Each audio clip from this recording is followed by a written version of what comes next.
And Mayor Lori Lightfoot is joining us this morning to discuss how those ongoing negotiations are going this morning. Good morning, Mayor Lightfoot. Good morning. Yesterday, we heard there was an agreement on some issues, but not all. Where do we stand this morning? Well, we're unfortunately in exactly the same place. On Friday afternoon, we pressed the CTU leadership to give us in writing 4 issues that we had essentially agreed to in principle. We pressed them Friday afternoon.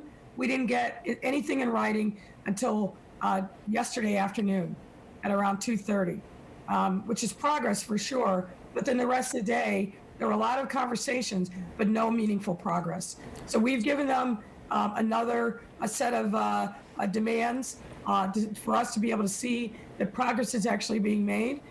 We expect to get that by midday today, and then we'll be updating parents at that point.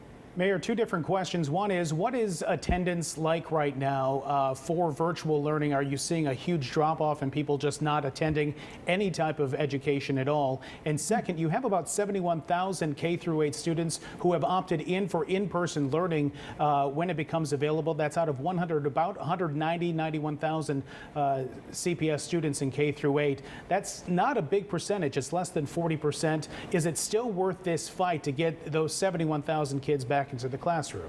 Look, fundamentally, this has always been about equity. Parents have told us loud and clear that they want options.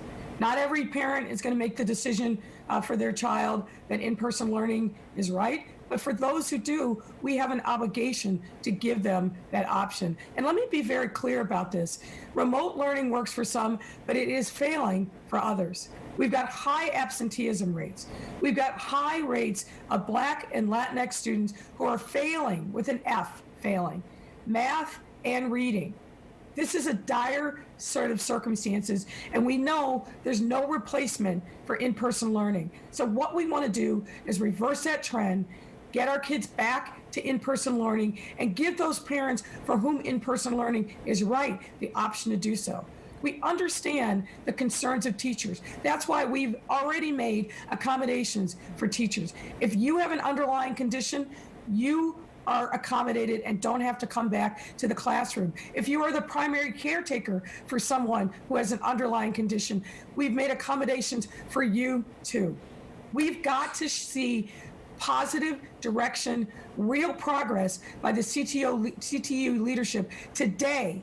Not more talking, more actual progress that results in a written agreement. That's what we need to see today. We have over 70 plus meetings, lots of conversations. We need to put those conversations in writing and move on towards getting a deal done.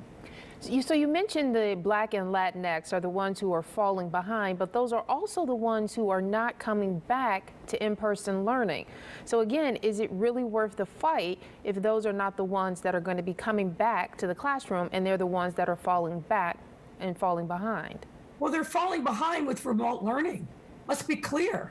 It's not like remote learning is the panacea. It is not. They are falling behind right now with remote learning. Right, so but they're not going to come back to the classroom though either. But some are. I've been in those schools on the south side, the southwest side, the west side. They are coming back, and we've got 3 weeks of success of implementing a plan that makes sense. 3 weeks of success that the CTU leadership blew up. Why? Because it's harder to fight for something that when you see that there's already success. The plan that we put in place is working, and more will come, but they won't come if it's chaos. Mayor, we've had pre-K and cluster programs back since for the last 2 weeks now. Is it worth pushing this to where we're going right now? Because those pre-K and cluster program teachers were told who did not want to come back and did not have an excuse to stay at home were locked out of their virtual classrooms. Are you willing to do that again for the K-8 teachers? And are you then willing to trigger a potential teacher strike across CPS because of that? If there's a strike, it's not because of anything that we've done. We have an obligation as the employer to set the terms of employment. We have done everything that we could to reach a deal with the CTU. Over 70 plus meetings.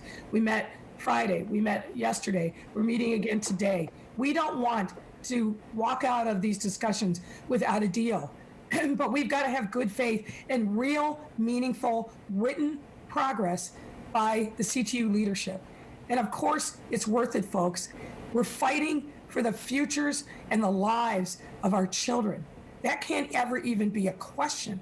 This is about our children. Remote learning is not working for a huge swath of our students, particularly in our Black and Latinx community. The data doesn't lie.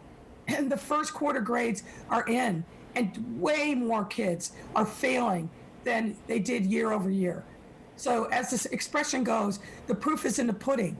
We are trying to fight to make sure that our students don't fall further behind and that the achievement gap isn't even wider. The tone of the conversations coming out of both sides is very high. Is it possible that maybe you could take a step back and maybe try cooler heads, or where do you think this will end up today? You're feeling with Look, I'm expressing a tone of urgency. Mm-hmm. It's urgent that our children are failing. It's urgent that the absenteeism rate is through the roof. We need a same sort of urgency focused on the bargaining table from the CTU leadership. How hopeful are you that the kids will be back in class tomorrow? I'm sorry? How hopeful are you that the kids will be back in class tomorrow? I'm very hopeful. We're still committed. We're at the table. We'd offer what I think is a reasonable set of next steps to be able to show that we are actually moving towards a real deal.